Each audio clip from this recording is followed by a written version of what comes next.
En la sesión pasada estudiando las cualificaciones que la Biblia da para que un hombre pueda ser escogido como pastor, o lo que dice, bueno, qué es lo que se debe considerar y tener en cuenta al momento de que una iglesia vaya a escoger a un pastor. Quisiera mencionar algo breve. Siendo que los apóstoles no están hoy, los cuales ellos y algunos embajadores apostólicos como Bernabé y Timoteo y otros más, ¿no?, eran los que escogían a los ancianos. La pregunta es, ¿quién los escoge hoy? Bueno, en algunas denominaciones los pastores son escogidos por el obispo, que no es el concepto bíblico, que es un pastor o anciano, sino que en algunas denominaciones el obispo es visto como un jerarca que está por encima de otros pastores, lo cual, vuelvo a insistir, no es un concepto claramente bíblico.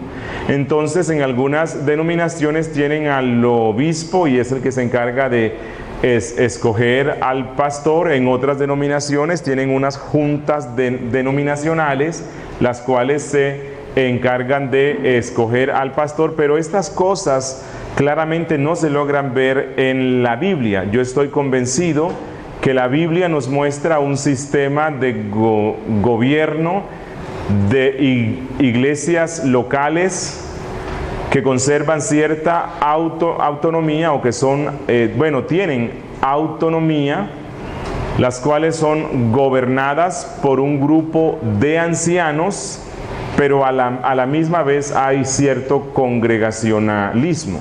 O sea, es algo así como el gobierno congregacional por ancianos. A lo que voy es que si hoy día no está Pablo o Bernabé y Timoteo, que nos diga, o sea, que vengan y escojan ellos y ordenen ellos mismos a los pastores, ¿quién escoge entonces a los pastores? Bueno, los pastores lo escoge la iglesia misma, los miembros. ¿Cómo?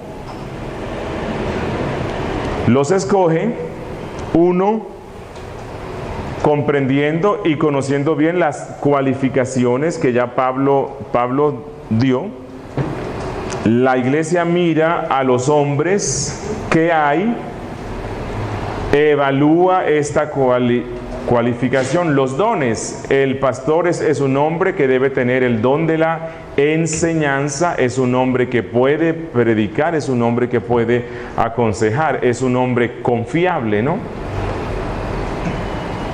Y ella mira a todos sus hombres, y en aquellos en los cuales la iglesia ve este don o estos dones y esta cualificación, entonces se someten bajo oración a un proceso de examen, de tal forma que ellos puedan tener la seguridad de cuál es el mejor candidato. ¿Qué pasa si en la iglesia no hay ancianos previamente establecidos, que son los que van a guiar a la congregación en todo este proceso de ver las cualificaciones, evaluar y examinar a los candidatos? Bueno, si no hay ancianos previamente establecidos, es bueno que la iglesia local busque la colaboración de otra u otras iglesias que ya tengan ancianos y que sean de la misma confesión de fe, las cuales les ayuden y apoyen en este proceso. No que los pastores de otra congregación son los que van a tomar la decisión final de quién es el que va a ser el pastor, pero sí van a guiar y van a aconsejar, acompañar e instruir a esta congregación. 2. La escogencia de un pastor también se relaciona con la convicción personal que el hombre tenga, o sea, el candidato. Como se ha dicho, En este proceso del llamado para ser pastor hay dos aspectos que se deben tener en consideración: el llamado interno y el llamado externo. El llamado interno es la convicción que el hombre tiene de que Dios le ha dado el don y lo ha llamado para ser pastor. Eso es una pasión que él tiene allí dentro. Pero este llamado interno debe ser confirmado por el llamado externo de la iglesia.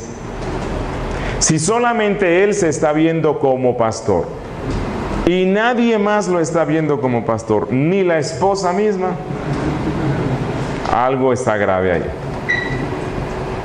Entonces se necesitan esos dos aspectos. La iglesia ve los dones.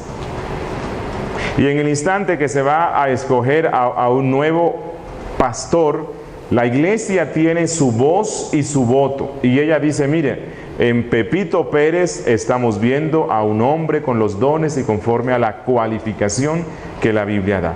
Y eso debe ser sometido a elección de toda la congregación, así como pasó con los diáconos en Hechos.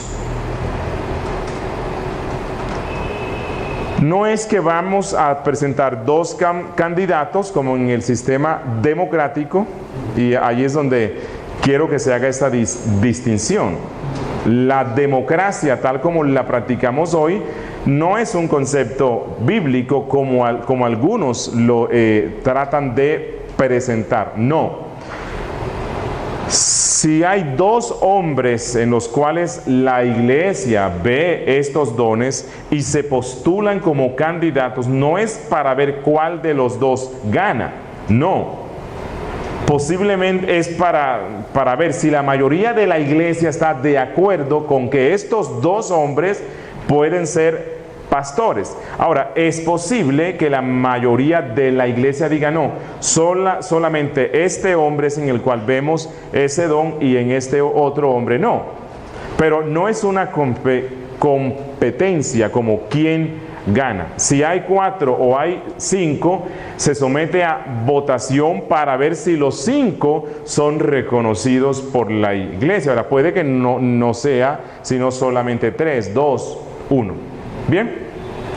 Ok, vamos a continuar con este tema del oficio de pastor y quisiera hacer algunas aclaraciones que por causa de los tiempos se necesitan hacer hoy.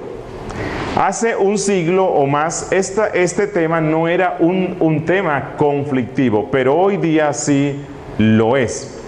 El feminismo secular entró a la iglesia evangélica hace más de 100 años y aunque en un principio el movimiento feminista secular reclamaba ciertos derechos que eran justos para las damas, como por ejemplo la posibilidad de que ellas participaran de la elección de sus gobernantes mediante el voto, creo que esto fue algo que se ganó y creo que era justo. Ellas son ciudadanas también y deben participar en esta toma de decisiones. Hace más de 100 años, aquí creo que hace menos, las damas no tenían la posibilidad de participar en la elección ni de presidente, ni bueno, todo esto, ¿verdad? Y reclamaron otras cosas que creo que eran justas.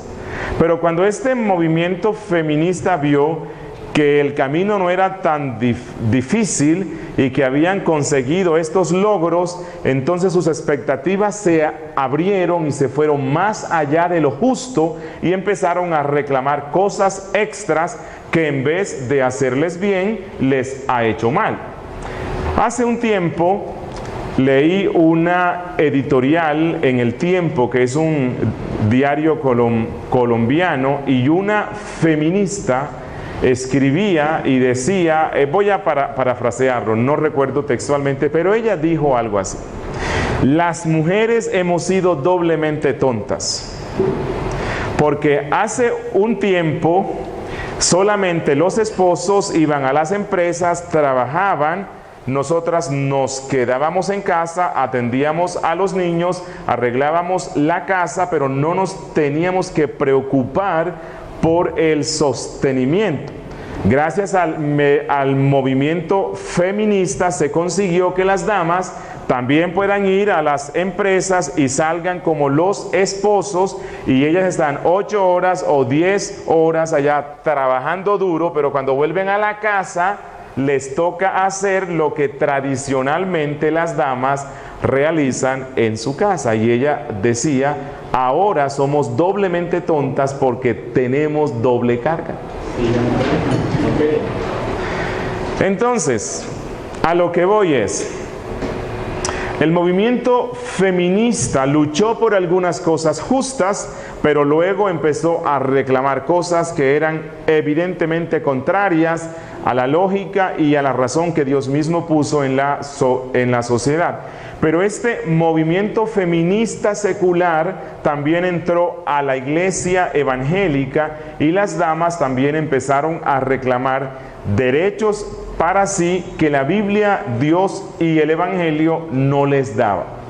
Y una de las cosas que ellas reclamaban era la capacidad, la facultad, que les dieran la autorización para ser predicadoras, para ser directoras de culto, luego para ser pastoras.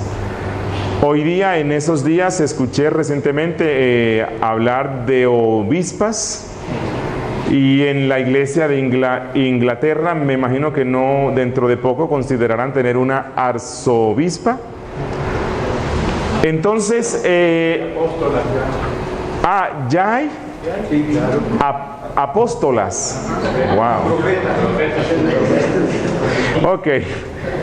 Bueno, y esto se convirtió en un desorden y en un caos. El mismo movimiento feminista, que no se queda quieto, luego que consiguió todo esto, ahora está luchando, y ya lo ha conseguido en algunas denominaciones, como algunas presbiterianas en Norteamérica, algunas luteranas y algunas metodistas, que los hombres homosexuales que viven públicamente con otro hombre, o las mujeres lesbianas que también viven públicamente con otra lesbiana, sean ordenados y reconocidas como pastoras o pastores. Ahí sí no sé cómo se les denominaría, ¿no? Entonces, la pregunta es, y a eso se le suma que casi en todas las iglesias evangélicas, donde no tienen pastoras oficiales, por lo menos a la esposa de los pastores también les llaman pastoras. La pregunta es, ¿qué dice la Biblia sobre todo eso? ¿Aprueban las Sagradas Escrituras esto? Y eso es en lo que quiero que nos concentremos en esta sesión. ¿Pueden las damas ser pastoras? ¿Pueden los homosexuales ser pastores? No son ni cristianos. Escuchemos lo que la Biblia dice. Recordemos los requisitos que ya hemos visto que el apóstol Pablo da como instrucción para toda la iglesia de todos los tiempos sobre la escogencia de pastores. Dentro de los requisitos, el apóstol Pablo dice en 1 Tito 3:2 y Tito 1:6 que debe ser marido. Marido. ¿A quién se aplica eso? Únicamente al hombre. Marido de una sola mujer, no marido de otro hombre.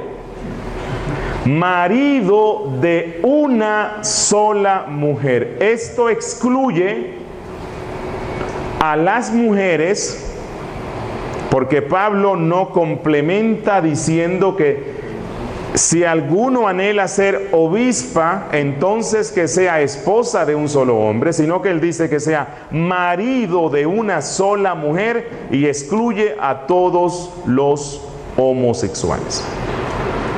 2.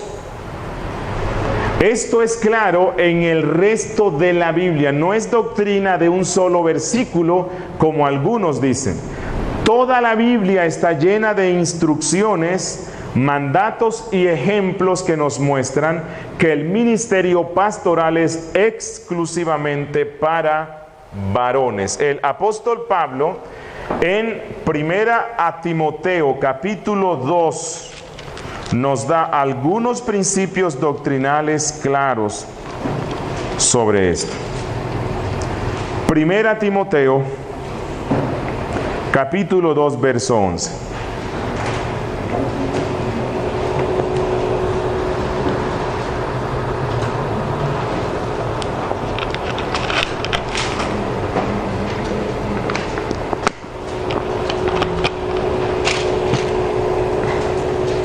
Dice Pablo, vamos a empezar desde el versículo 9. Desde el 9. Asimismo, quiero, porque fue lo que él dijo ya en el verso 8, que las mujeres se atavíen de ropa decorosa, con pudor y modestia, no con peinado ostentoso, ni oro, ni perlas, ni vestidos costosos, sino con buenas obras, como corresponde a mujeres que profesan piedad. La mujer que profesa piedad o la mujer piadosa no solamente se identifica porque ella viste bien conforme a los principios bíblicos y adorna su espíritu con estas virtudes, sino por lo que sigue en el verso 11 en adelante. Dice, la mujer aprenda en silencio, con toda sujeción, porque no permito a la mujer enseñar ni ejercer dominio sobre el hombre, sino estar en silencio. Pablo aquí en el capítulo 2 está dando instrucciones sobre el culto en la iglesia. Y dentro de esas instrucciones él dice que en la vida eclesiástica le ordena a la mujer que aprenda con toda sujeción, y Pablo dice, no le es permitido que enseñe o ejerza dominio sobre el hombre, sino que esté en silencio. Aquí hay una prohibición clara, directa, que no necesita ninguna interpretación ni rebuscarle nada. El mandato es claro: la mujer no puede enseñar ni puede ejercer autoridad sobre el hombre. Cuando una mujer predica en el culto, la predicación, ya hemos visto que la autoridad que los pastores tienen sobre la iglesia no es una autoridad personal, sino que la autoridad de los pastores está relacionada específicamente con la predicación. Cuando ellos instruyen con la palabra, esa palabra se convierte en autoridad sobre todos.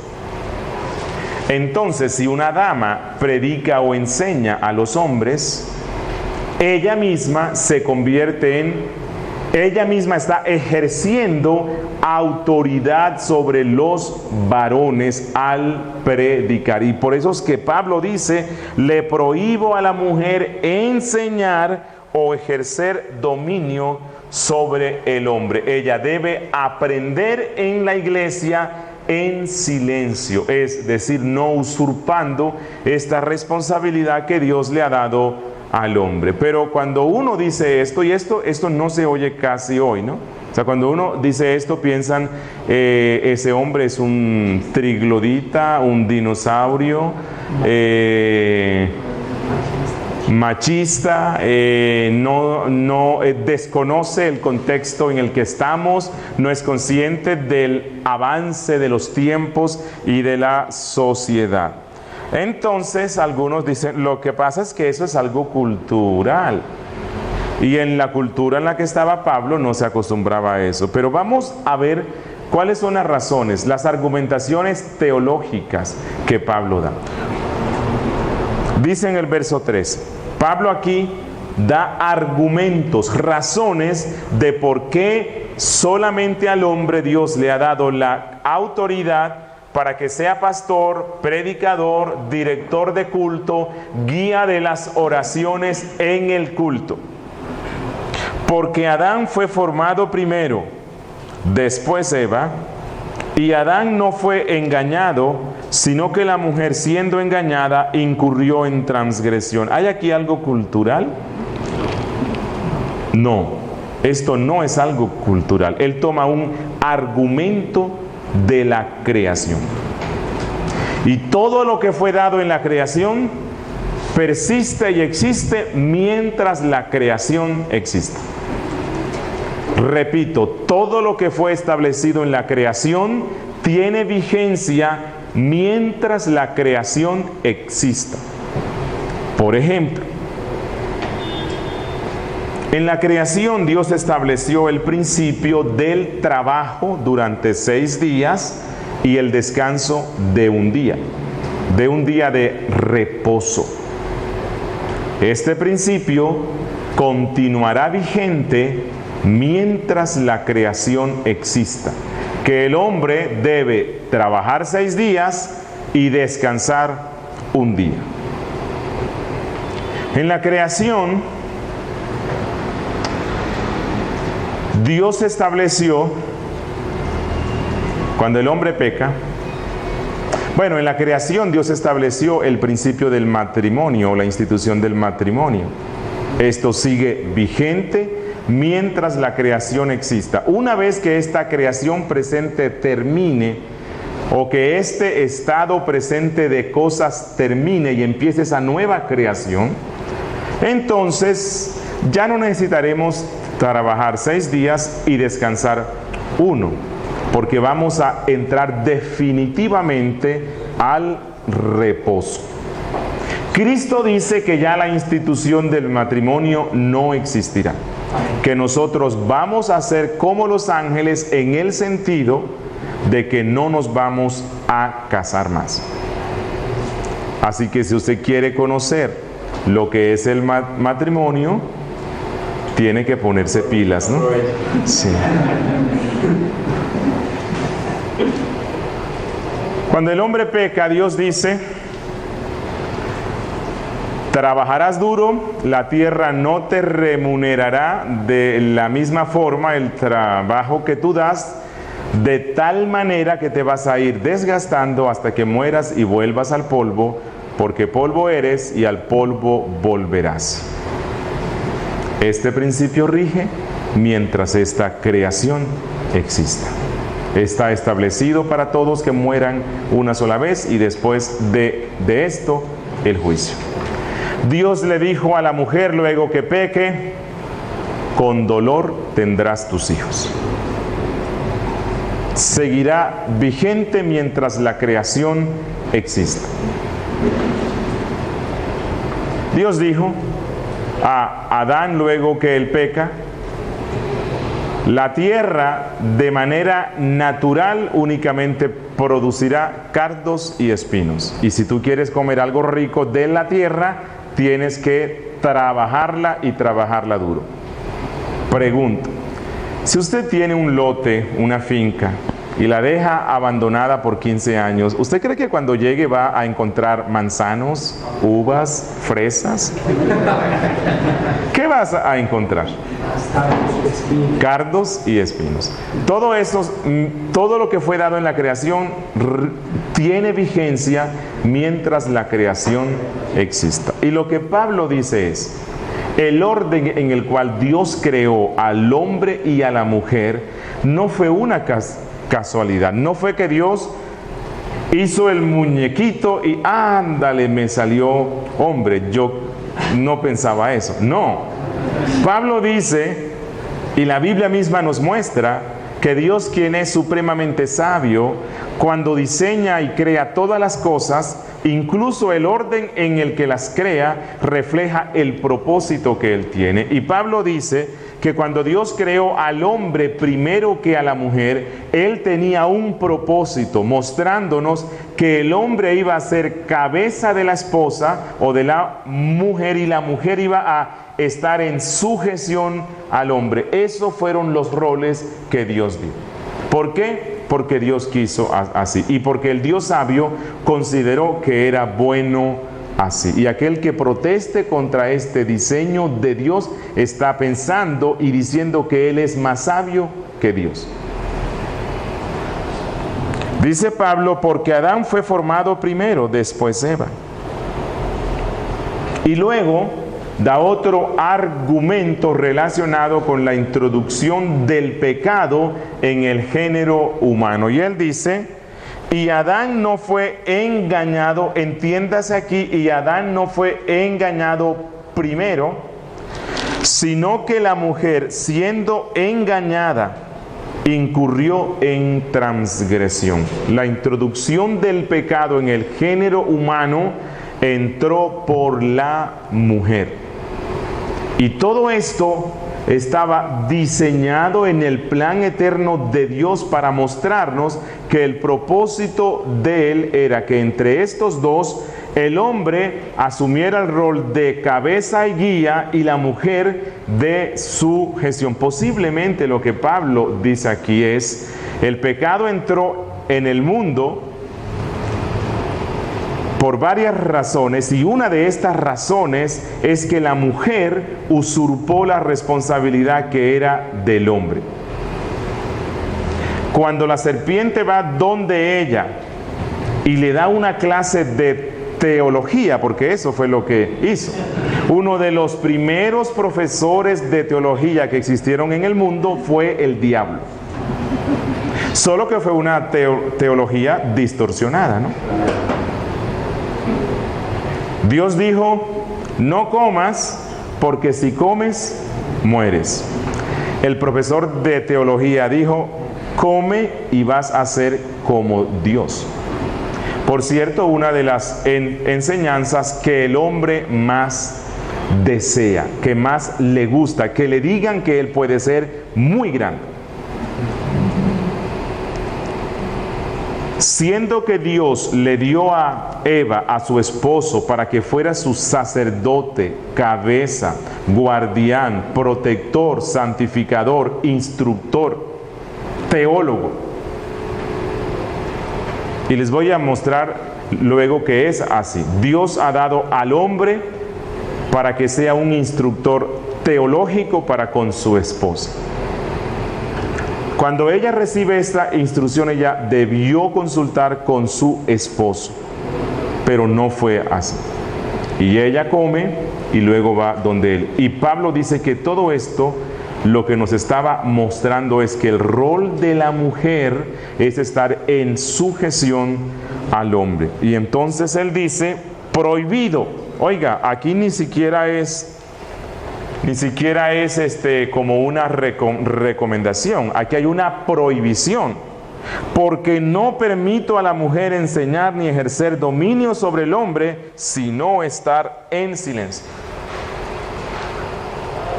Primera a Corintios, capítulo 11, nos muestra que hay un Dios mismo estableció una estructura de gobierno y sujeción que debe ser respetada.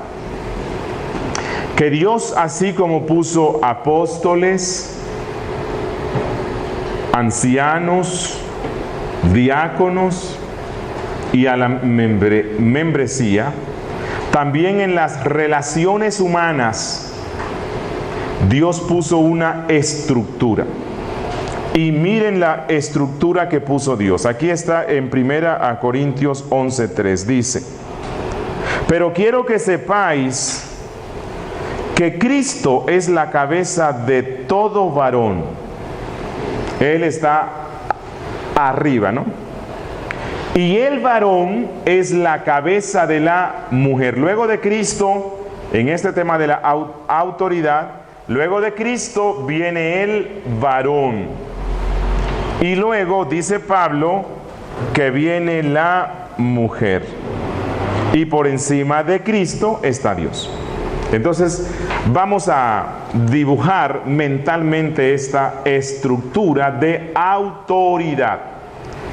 Dios por encima de todo. Dios el Padre, quien es la fuente del ser. Luego, Cristo. Luego, el varón. Luego, la mujer. Aquí hay algo difícil. Es un texto oscuro. No es un texto muy claro. Quiero que sepáis, quiero que la iglesia conozca esto.